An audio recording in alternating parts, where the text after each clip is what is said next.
2025 সালে ব্রিটেনের অভিবাসন নীতিতে বড় পরিবর্তন এসেছে।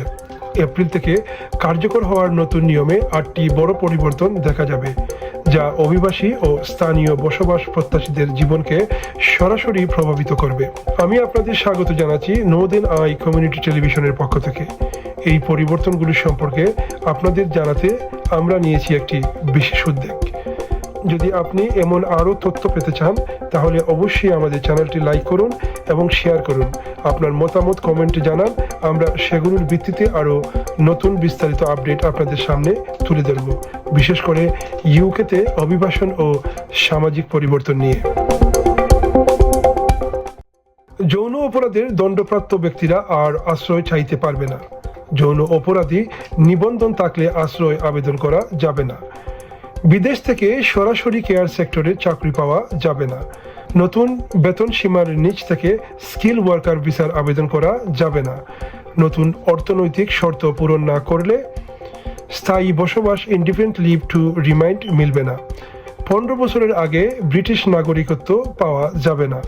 আশ্রয় আপিলের ক্ষেত্রে দীর্ঘ বিলম্বের সম্ভাবনা। সরকারি সুবিধা বেনিফিট গ্রহণ করলে স্থায়ী বসবাসের আবেদন করা যাবে না।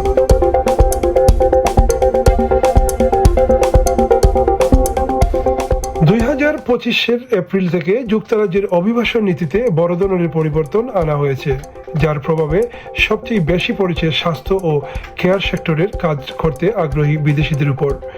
নতুন নিয়ম অনুযায়ী এখন থেকে ইংল্যান্ডের কেয়ার হোমগুলো সরাসরি বিদেশ থেকে কর্মী নিয়োগ দিতে পারবে না। হোম অফিসের নির্দেশনায় বলা হয়েছে, কেয়ার সেক্টরের যে কোনো নিয়োগের আগে স্থায়ীভাবে অর্থাৎ যুক্তরাজ্যের অবস্থানরত ব্যক্তিদের মধ্যে থেকে যোগ্য প্রার্থীদের খুঁজে বের করার চেষ্টা করতে হবে।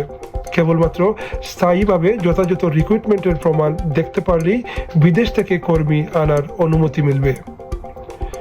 এই নিয়ম কার্যকর হওয়ায় বিদেশি নাগরিকদের জন্য কেয়ার সেক্টরের দরজা অনেকটাই সংকুচিত হয়ে এসেছে।